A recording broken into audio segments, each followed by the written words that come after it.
welcome also from my side to the second day of the Foundry event. I am Deepthy, working as a display and audience specialist for the last approximately, I think, 3 years now here at Google. And that's also the reason why I'm here today.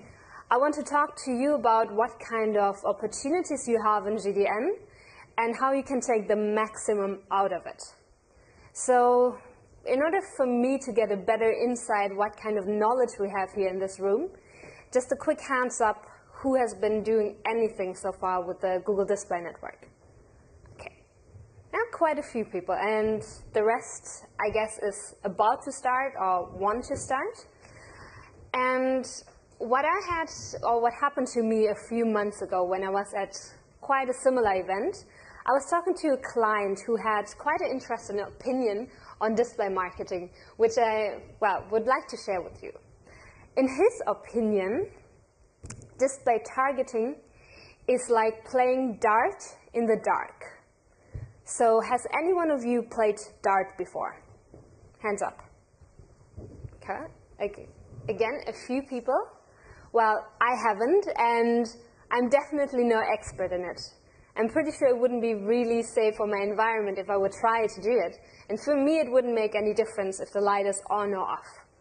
But what I know a lot about is display marketing and how you can make it work for you, depending also on what kind of different marketing goals you have. So, before we start the discussion about display marketing and display targeting and how you can make it work for you, the most important thing that you need to understand is very essential, actually. It's the question of who your target audience is. And yeah, what kind of industries do we have here today? Do we have some fashion retailers? Hands up. Furniture. Very good. And do we have some travel agencies? Okay. Consumer electronics? No? So, the man in the back, if you could give me a brief introduction or a brief image about who your audience is. How old are they? What is like the main characteristics? So, you know, the Wall Street, anti-Wall Street movement? Yeah. So we sell 1% of the bags of the spend. It's like, hello? Here? There's a little sign on it as well. All right. Can you hear me? Yes. Okay, so we sell to people who can afford to spend, I don't know, maybe 50,000 on sofas. Mm-hmm. So we focus on the, really affluent people. And it's kind of tricky to use display network efficiently for us, and target those people, because you have the categories and interests, luxury lifestyle and things like that. Mm-hmm. But we do quite a lot of remarketing, and that works well. But when it comes to target just driving cold traffic through the display network, we noticed that those ads don't perform as well, and we don't do a lot of campaigns in display. So yeah, I would appreciate for some feedback. Yeah, definitely, and that's why we're here today as well. We're going to talk about different performance goals in display in a while. But what I hear from your feedback is a clearly high income target group. Any preference regarding demographics? Mainly female. Okay, so mainly females, maybe housewives who have a little bit too much money to spend. So everyone should have a rough image on their target group. And it could be female, high income. It could be male, young, and very interested in consumer electronics. It doesn't matter what kind of image you have, as long as you have a clear image of your target audience. Because at the end of the day, with the Google Display Network, you can get them all. Because globally, we have a reach of nearly 90% of all people who are online. And the figures, this is ComScore February 2014, and the figures for individual NACE countries are even higher. So they are all there, and the reason why it is so important to be visible on the display network is not only because it's the biggest display network, also if you think about your own surfing behavior. How much time do you spend on researching products? When do you decide what kind of product you want to buy? How do you actually make that decision? And what we did a few months ago, and we'll do that on a continuous basis, is we are analyzing how the overall path to the purchase is going through the web. So this is an example of the German retail business. We took a look at a high number of conversions. How did the path to conversion actually happen? And in all of them, the first touch point with the brand and the first touch point with the product happened to the display click. So if the very first touch point with the brand happens over display, and then later on the other channels come, what does mean for the performance of display campaigns if you look at that alone? Any clue? My CPA?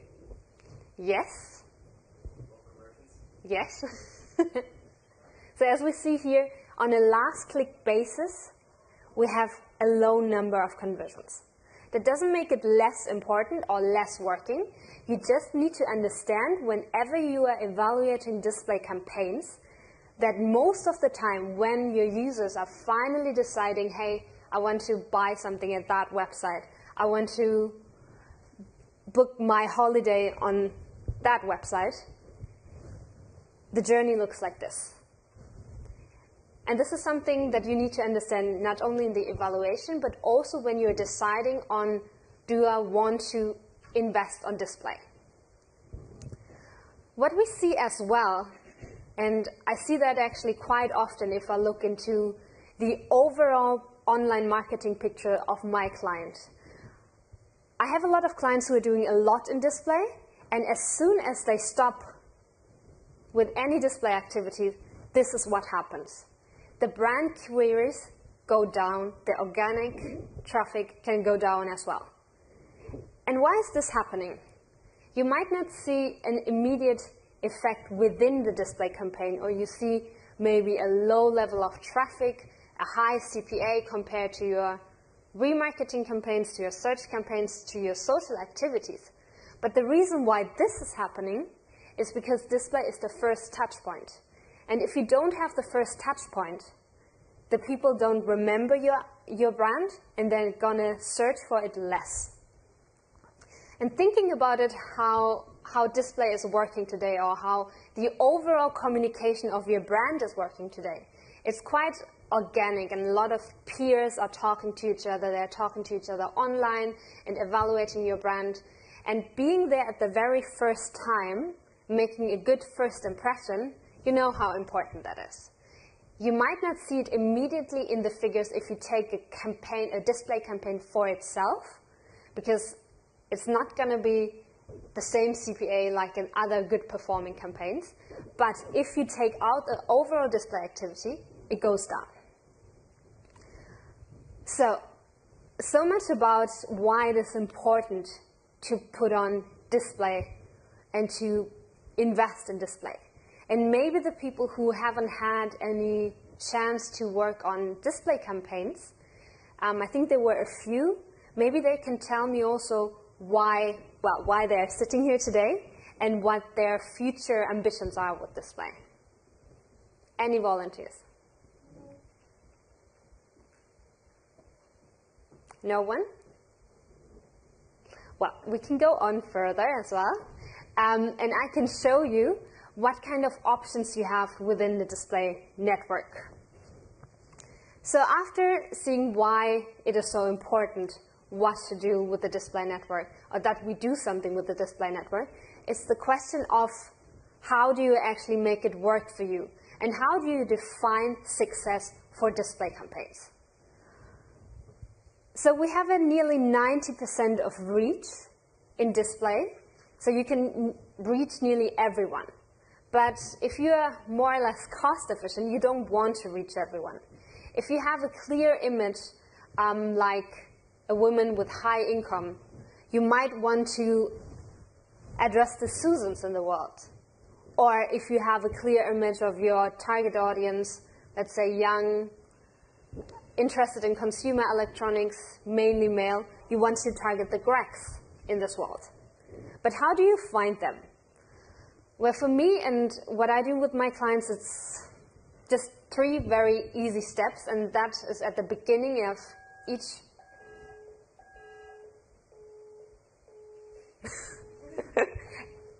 Anyone know what is happening here? Well, I think we're still safe here. If there's any kind of alarm, it will be a bit more aggressive. But well, everyone knows where the exit is, right? Good. So let's just keep on and we'll see whether it comes back or not. So where was I? 3 steps. 1, collect data. And as you know, Google collects a lot of data. The third one is the second one, if you know who your target audience is or have a rough idea, you have to segment this audience and engage in a proper way. The third one is to measure the success, to measure what kind of campaigns are working for you. And there might be, especially in display, it's a lot about testing and trying out new targeting options and new keywords and new segments. You might have to pause a lot of them and focus on the ones that are working quite well. So, let's start with the first one. Let's take a look at this young man. Just looking at the picture, we have already a few information about him. He's male, he's young, interested in consumer electronics. You can even find out when he was on your website the last time, how recently he was there, whether he bought something on a mobile phone or a desktop. And all this information is very, very powerful. You might not identify this single person here, but you can take a look at the overall user base on your website, and you can analyze who are those people who have the highest likelihood to convert, who have the highest likelihood to maybe convert a little bit later. And all this information is crucial, especially if your main goal for your company, for your brand is to grow. So how does Google actually collect this information?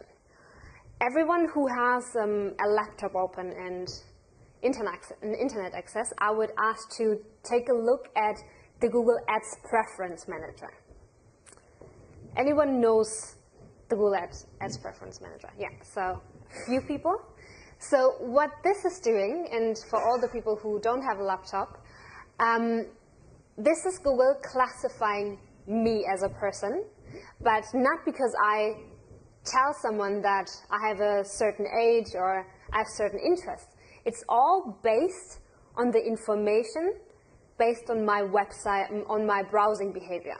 On the one hand, it's based on my behavior on products, and on the other hand, it's also based on how I behave regarding ads. What kind of ads do I click at? And let's take a look at this. So this is me. And according to my browsing behavior, I am female, check. I'm 25 to 34, that's correct as well. And this is, like, my most recent interests are apparel and air travel. Well, this is my work laptop, and my manager is here as well, but I do sometimes use it for my private purposes, such as my upcoming holidays. So as you can see here, it is quite recent and it is refreshed quite often. So this is how Google collects the information. You can check your profile as well, but you have to be aware of what kind of browser are you checking right now. Is this your work laptop, or is this your private laptop? What kind of interest, what kind of research behavior did you have the past few days? And this is what this profile is based off. So it is quite real time, and it is also, unlike Facebook data, it is not static. So I might be interested in air travel right now, but I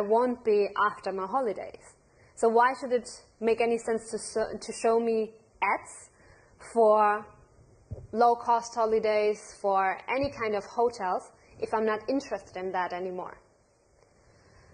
So if Google is collecting the information like this, how can you take advantage of that? And how do you find out how your target group looks like? A few of you already had quite a good image of how their target group look like. Can I ask where you get this information? Is it analytics? Yeah, good. Anyone else? Is it maybe external market data, or do you ask your people, like your customers on the website, to fill in some forms so that you know a bit more about them? It could be different resources.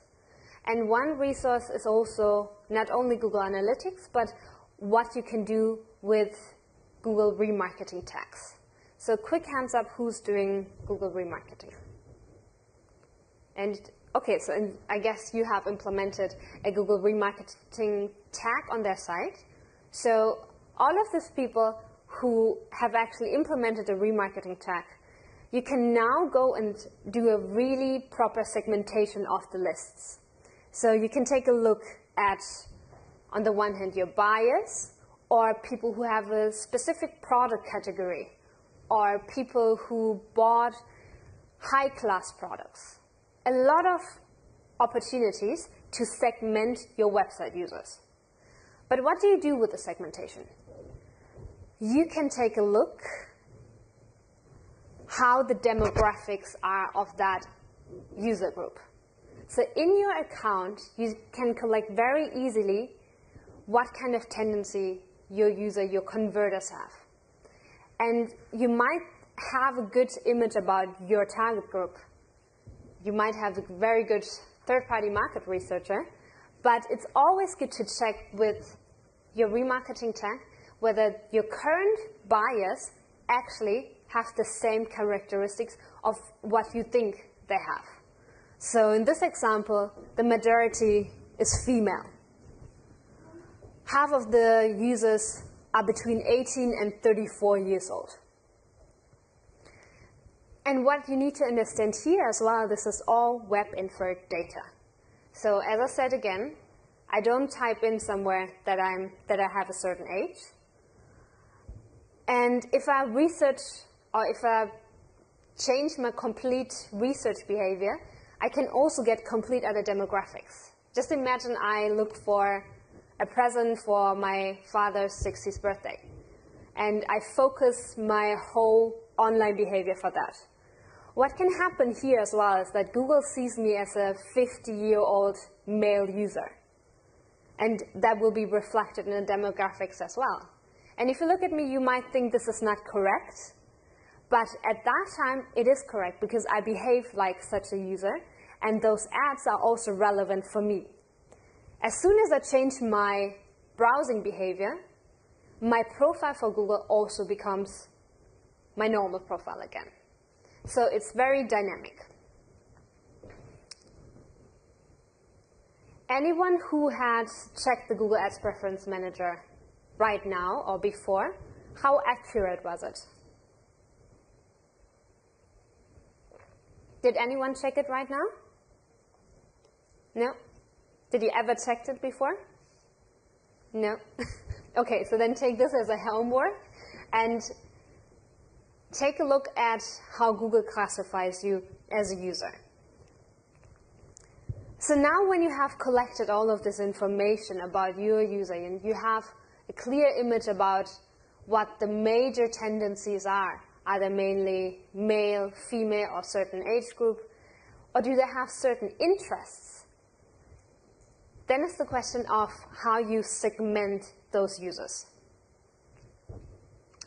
What you need to consider is that you have to use all of the insights possible, all of the insights that you can get from analytics, from your remarketing tag, and also by analyzing your GDN campaigns and search campaigns in order to be to find the right direction for your user.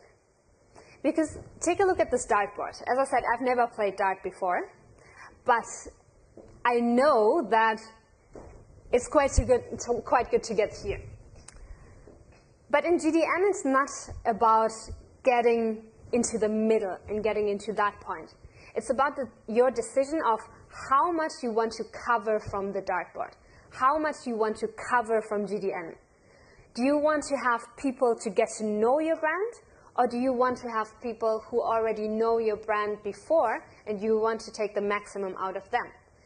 And this decision is crucial because it should influence the choice of targeting options, and it helps you to make GDN work for your marketing goals. So in order to be relevant and to find the right direction, you have to ask yourselves what kind of marketing and GDN goals you have. And what I take a look at is this purchasing funnel. So the purchasing funnel, starting with awareness, going to consideration, evaluation, purchase, is kind of the mindset of the different users we have. We have the users who don't know your brand, and who also might not know that they need a product like you offer. And then we have the users who have already quite a big, research desire, and who are already comparing different prices. Those are the ones which are in the consideration and evaluation phase, and the ones who have already been to your website. So you have to ask yourself, what do you want to achieve right now? Which of these user segments do I want to address?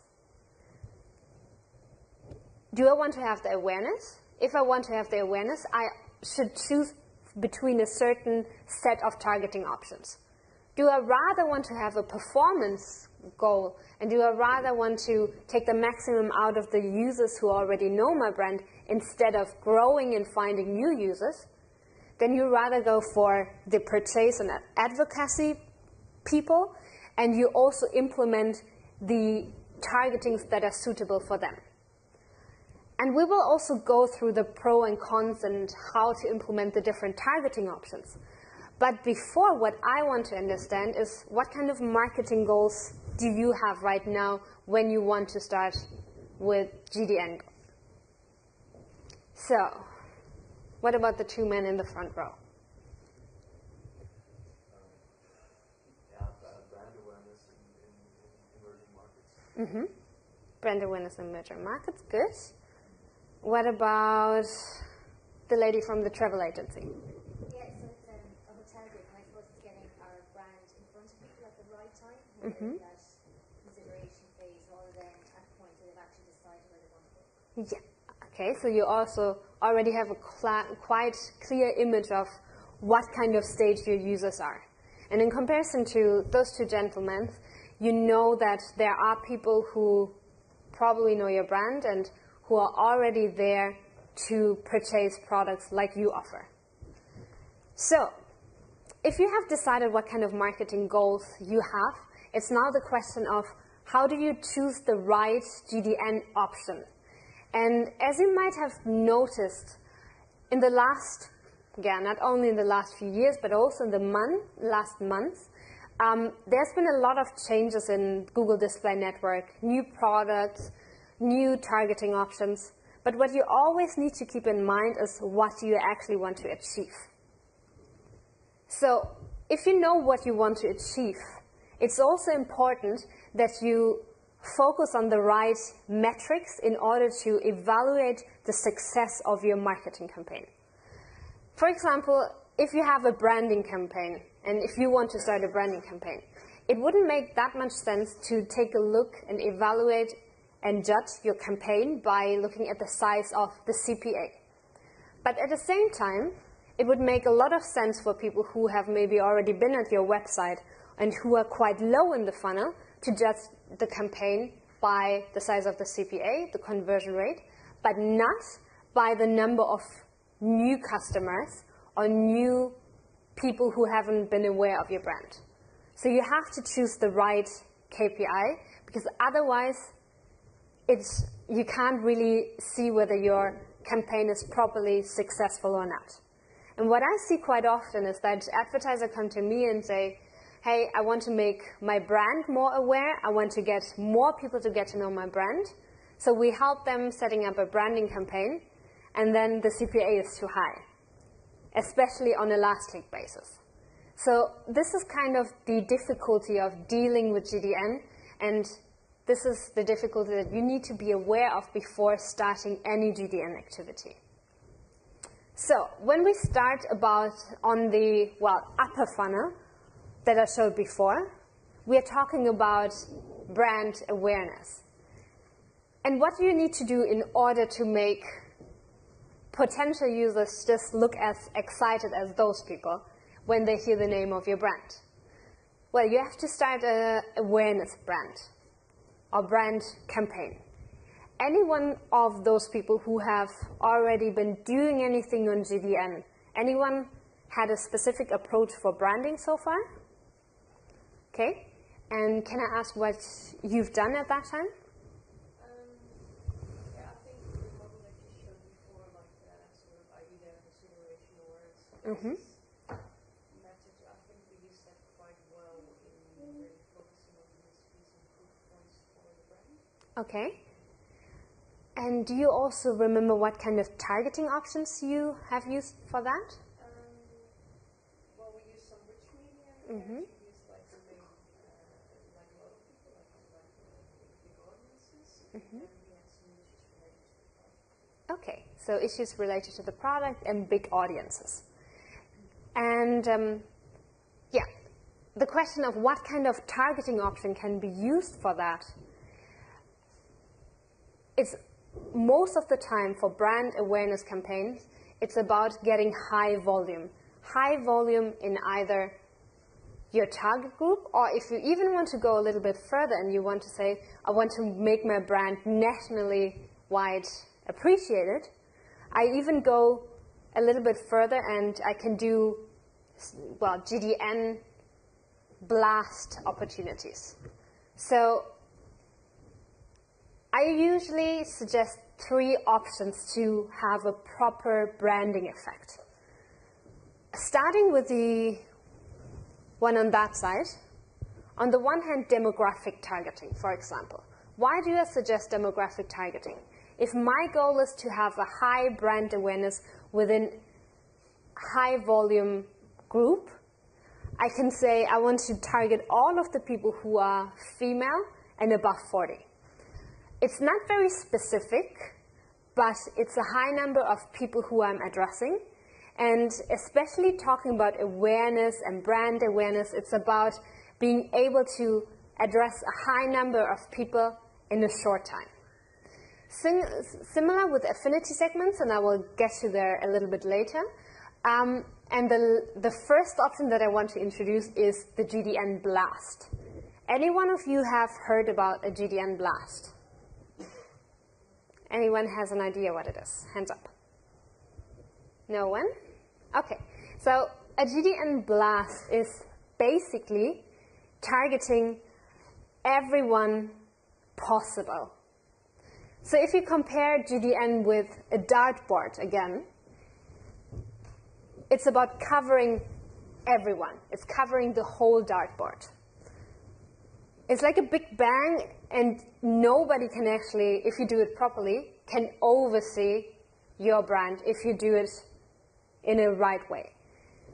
Concretely in the account, that means I'm targeting everyone. I'm targeting all of the demographics. I'm targeting all of the affinity segments, all of the topics. That, of course, is quite cost intensive if you target all of the GDN. And does anyone remember what kind of reach we have on a global basis? Yes, correct. Just wanted to check in. So it's not always right to check to get 90% aware of your brand, but there are occasions where it is right. And we have a few advertisers who are doing GDN blasts on a regular basis, and they're doing it for a quite limited time. And one example for that is McDonald's. So McDonald's is a typical brand that everyone knows and that has quite a wide target group. So even though you might think they are more aiming at a younger group, but I think a lot of people, also including the people here, are familiar with the phenomenon that after maybe going to Dawson Street, you get hungry and you end up in a McDonald's for quite late. So it is quite a wide target group, and what they've done or achieved was that they got 40 million impressions within 48 hours, 12 million unique users, and a lot of response regarding their brand and their activity at that time. What we've discovered here as well is that the brand queries developed positively after such a GDN blast. Such a blast is very effective, but then it's also the question, do you actually want to target for 48 hours everyone available? If you have a big brand and a wide target group, that makes sense, but it is also regarding cost and what you get. For that, you have to make a clear decision on such a branding effect. What you can do as well is you can have targeting options working for you in order to have a branding effect. And in order to use the GDN targeting options, you have to have a clear understanding how that works from a technical point of view, from our back end. And the understanding and differentiation between two options is crucial for your optimization. So you might heard about affinity segments, in-market segments, keywords display select keywords, and there are a number of different targeting options, and we are constantly launching new products and, well, improving our products. So of all the people who are here right now who have used the GDN so far, who's using audience signals? Well, basically what I would have to see right now is everyone who's using remarketing, because remarketing is a clear audience signal. And in order to differentiate between all of the multiple targeting options that we have, you have to ask yourself two questions. On the one hand, it's where is my user right now? What is he researching? Is he comparing prices of different products? Which on the one hand doesn't only answer you the question where he is and what context he is, but also shows you the need that he has right now. The other question is, who is my audience? And if I use audience signals, what I need to understand here is that it doesn't matter if I do remarketing, affinity segments, in-market segments, interest categories, and I will go a little bit deeper into that in a second. What I need to understand here is that you have a clear image of who your audience is, and it doesn't matter what they are doing right now. If you are selling high-end fashion, you're still addressing the same person if that person is right now checking the weather, or if he's checking air flights. Doesn't matter what he's doing now, but based on the web history and the browsing history, this is a relevant user based on his behavior that he had shown the last few days. For context, it's the other way around. You don't care who you are addressing, whether it fits into your target group, whether it's somebody who is older than your usual target group. You only know that the people who are right now on that website have the urge to inform themselves about product portfolios that you offer as well. Is this difference clear so far? Okay, so again, who is using audience signals? Okay, a few people. So, starting with the awareness options that you have. As I said before, you have to use high volume targeting options in order to have a proper awareness effect, because you want to cover a lot of the dartboard. And one of the branding options that we have are affinity segments. Affinity segments is a group of users who have a qualified interest into a certain topic. And usually that is also a quite big number of users. It's much bigger than the user interest categories. So is anyone using affinity segments? One person. Have you used interest categories as well? What difference do you see? Do you want to? I see a lot more traffic, obviously, not as targeted, I find. Like, our product is very niche, so it's hard to get people, mostly females, interested in finding out about their problems in life. About their what in life? Problems. Okay. So it's a psychic terror. Yeah. Thing. So, and the fact that we don't have, like, the conversions happen offline. So I get a lot of traffic, but I don't know if, obviously my CPA is very high, so I don't know where it's actually coming from. Okay. You know, So, I don't know if it's working or not. I think it is brand awareness, but at the same time, I have no idea if it's properly working. So I think this is like the second time that I hear the problem of a high CPA. But I have my remarketing, and I don't care about CPA there. Yeah. And I have my specific segmented campaigns that are either context or audience, and then within that have interest in topics. Okay, I see. What we will talk about a little bit later as well is about concrete optimization options that you have in order to bring down the CPA. It is a little bit more difficult, again, this conversation about CPA in a branding campaign.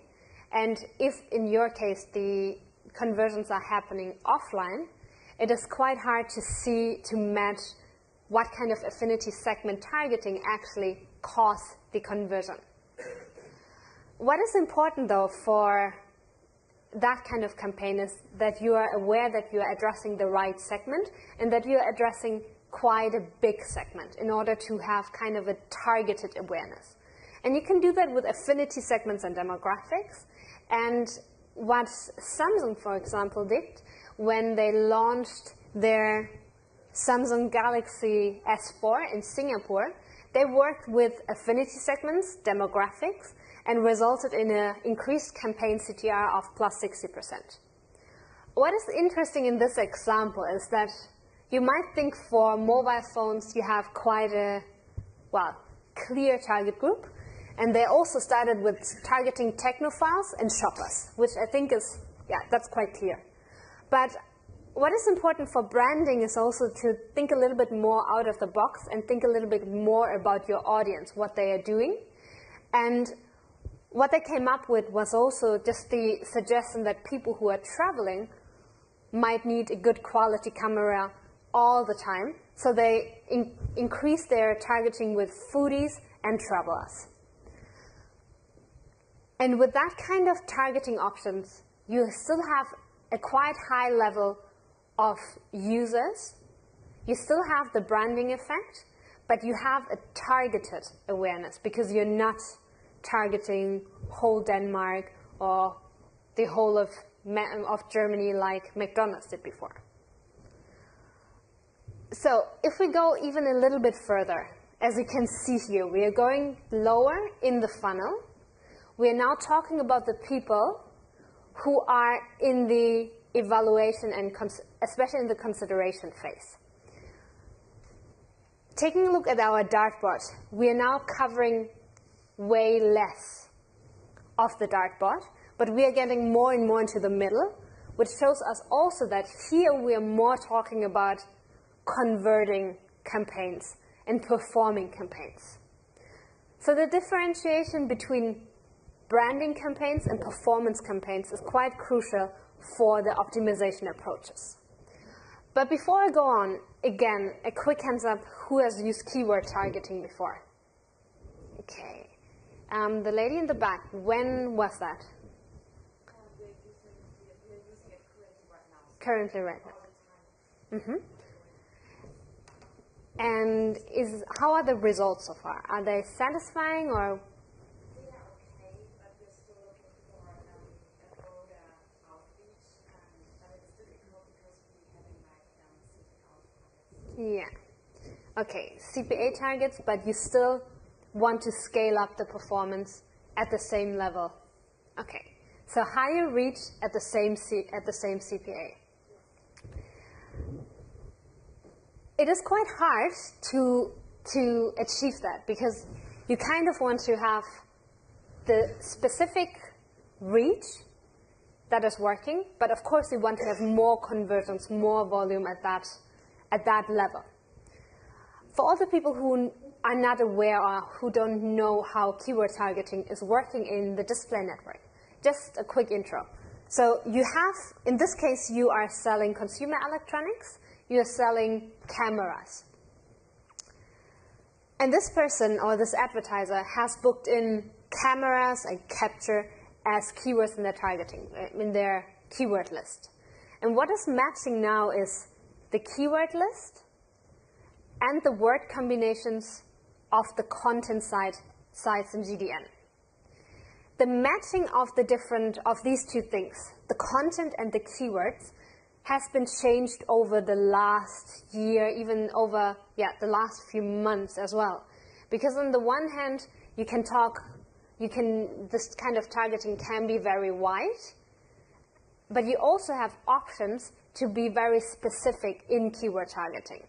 So keyword targeting is quite a good example that you can have a high reach if on the one hand you've got a high number of keywords, especially very broad keywords, and audience-oriented keywords. So as a fashion retailer, I think that's quite a good example. If you book in something like fashion show or trends, which is quite generic, or you go into specific brand names of, let's say, a Louis Vuitton bag with a specific model number. Very different reach and very different results of the campaigns. So what can you do in order to bring down CPA and in order to optimize your performance of the campaign on a continuous base? You still want to be at that space, but you want to have more conversions at the same CPA. So this is a quick summary, and we can also talk in the Q&A session a little bit more about that, on what the standard optimization approaches should be. So on the one hand, on an account level, as the keyword data or the keywords are working all by themselves, you also need to be aware of that you have to have custom bits for the keywords based on their performance. What I see quite often with keyword targeting campaigns is that we have the information on ad group level, and advertisers are also optimizing on ad group level. But the keywords are working very differently. In order to be effective, you have to ask yourself the question again, where do I want my user to see my ad? And that means in concrete, analyze the keyword data, optimize on a keyword level, custom bits per keywords, and I see a lot of campaigns where they still only change the bit on the ad group level, excluding placements, and also if you see that there are a few placements that are working very, very well, don't exclude them and put them into a separate campaign with placement targeting, because that can get very, very expensive. But what you should rather do is to increase the bid on the placement level. So you can do a bid adjustment on all targeting options, even if you're not having a placement targeting. So what you're doing here is you're shifting your budget within your campaign in your more relevant signals. We have the same option also with audience signals. So let's say you have a keyword campaign, and you can analyze the keyword campaign based on the audience signals. And if you see in that contextual campaign, you see a few keywords that are working well, but you can also see that, for example, the female users are converting very well. And what you can do is you can shift budget into the female users by using bid adjustments. So this is what I mean with implement bid adjustments for strong signals. Then we also have the option to have different keyword modus. So on the one hand, we have the normal keyword modus, which can be quite expensive. We have also other options to be more conservative in the delivery of your ads. So that means we take, on the one hand, a strong contextual signal, but also aggregated information about the search behavior of the user. That is usually working for performance quite well because we have a low reach or specific reach and quite an acceptable CPA. And another topic or another option that you have also with keyword targeting and audience targeting is that you use the intersection of two signals. What I mean with that is that you can use only, or you can use two signals, but you're making sure that your ad is only delivered if two signals are met. Anyone who has used the Google Display Network before has a clue of what I'm talking right now about when I'm talking about the intersection of two targeting methods. Anyone used more than two signals, two targeting options in one campaign? Okay, so let me explain on that. One optimization approach that you can have for, let's say, you have a keyword targeting campaign, is that you deliver your ads on all sites that have keywords like handbags, fashion trends, anything like this. And here, you normally never ask yourself who is watching the ad, who is reading about the content, but you only deliver your ad to those sites. You can now limit your reach if you say that only those people who are on those content sites who are female are seeing this ad. And in that way, you're excluding on all male users on that sites to see your ads. So here, again, you are much more limited in your reach. But if you know that the females are the ones that are converting well, you're only limiting your reach to the audience that is converting. So, last point,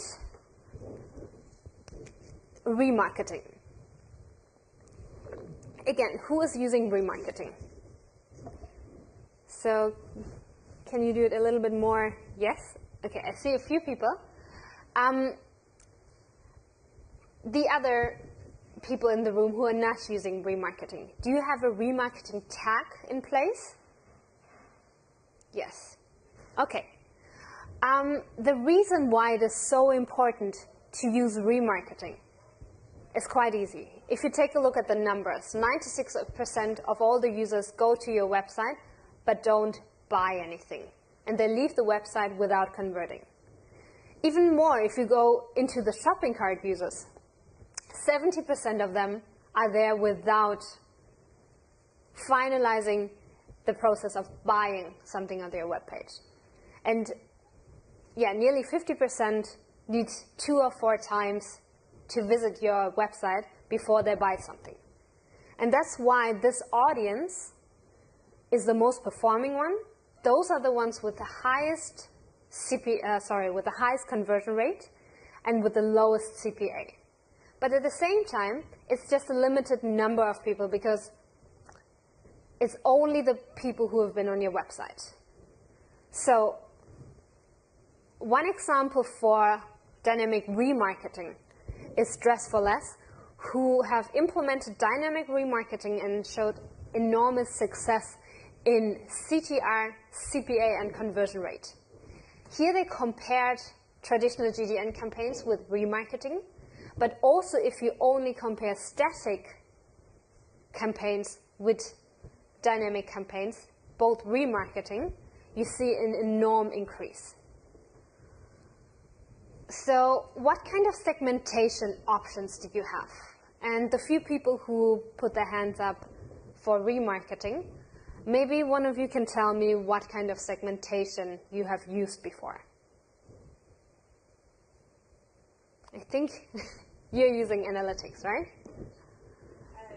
So we have all users visiting the site, Mm-hmm. and we exclude people that have been and then we use people that have signed up to our newsletter. And Okay, I see. So newsletter, signs up, and been to your homepage, you said? yeah, and then also people that we know are customers. Yeah. So within their accounts, like we can verify numbers, or we know that they're customers. So we target them as well. Okay.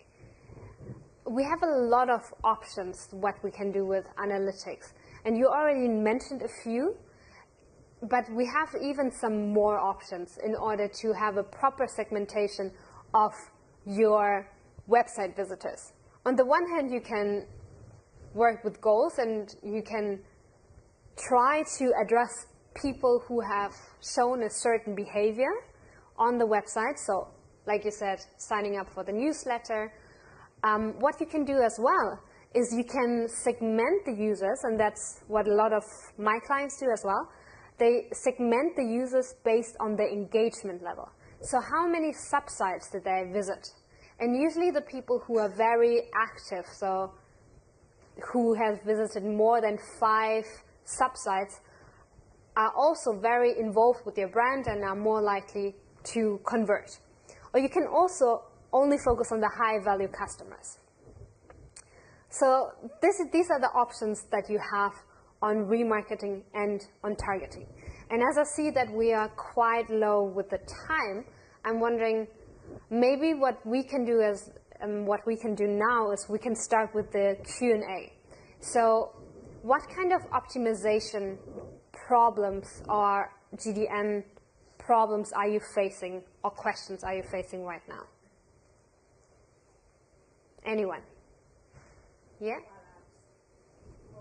Mobile apps. In the sense of that you are targeting them or you're not targeting them? I'm not specifically targeting, but like, let's say for my interest groups, I see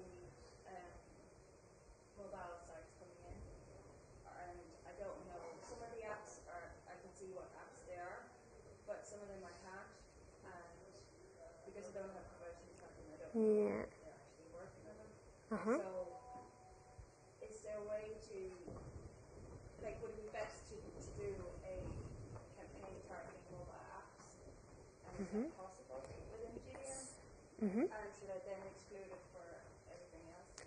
Yeah, there are 2 ways to do it. So on the one hand, what you can do is you can work with the exclusions of your normal GDN campaign, so that you make, on the one hand, sure that your ads are only shown on GDN sites.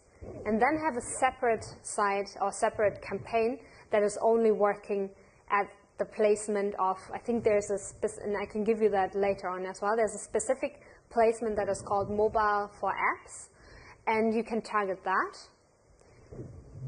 What you can do as well is you can do an ad mob campaign, so you only show your ads within the mobile inventory, and depending on what you are aiming at, it could be if you are aiming at the installation of your app or just a normal GDN banner, you can choose between the different ad formats.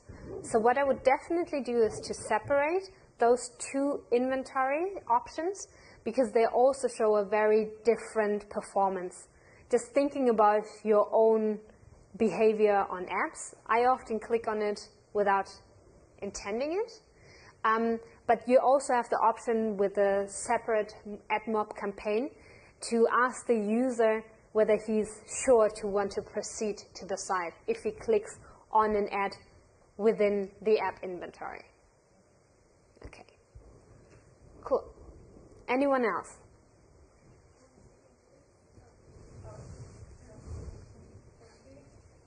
I think.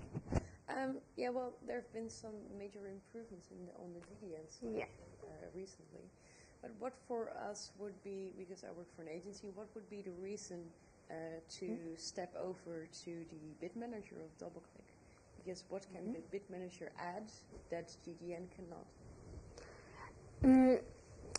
To be honest, I don't know too much about the DoubleClick options that we have, but the real-time bidding for GDN, everything regarding CPA bidding and conversion optimizer, and return on ad spend. There's a lot of work from our engineers into that field that should help you to optimize or to do as less as possible and to make the system work as best as it can.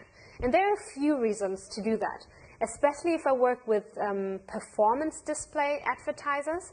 What I always do is trying to optimize the campaign as far as possible to make it eligible for real-time bidding for any bid manager, and then activate the conversion optimizer. And the reason for that is following. So on the one hand, I've shown you all of the audience signals at the beginning. And these audience signals, they deliver information about how profitable and how probably it is also for certain audiences to convert. So if you have, for example, a contextual campaign, and we see in our back end that there are certain audiences, maybe based on their demographics, on their interests, or on what kind of devices they come, if we see a higher likelihood to convert, the conversion optimizer and all kind of real-time bidding is automatically getting the ads more visible for those users. And what we see over a long time, and also because we are working on constantly improving the real-time bidding, is that the conversion optimizer is actually achieving to get more conversions at the same CPA. And if you lower down the optimization, so the level of CPA, you're still eligible to get the same number of conversions if you're not changing your CPA from, let's say, 10 euro to 3 euros. The only downside of those optimized bidding systems is that it is a little bit of a black box, and even though you might have, or you might be tempted to go for a very low CPA, you have to consider that it's the system that is working on the last 30-day basis. I think the, facilitated optimization approach, because you only have to work on the CPA level, is one good argument, but also because, and I have that here as well, so I can show you that in a second, and I'm a big fan of even more advanced bidding options in GDN. So if you have success with the real-time bidding, the conversion optimizer that we talked about before, you can even go further and maximize the cart value of your user. And what the bidding tool is doing then is going further for users who have a higher likelihood not only to convert, but to convert on a very high cart value. Yeah. Any more questions?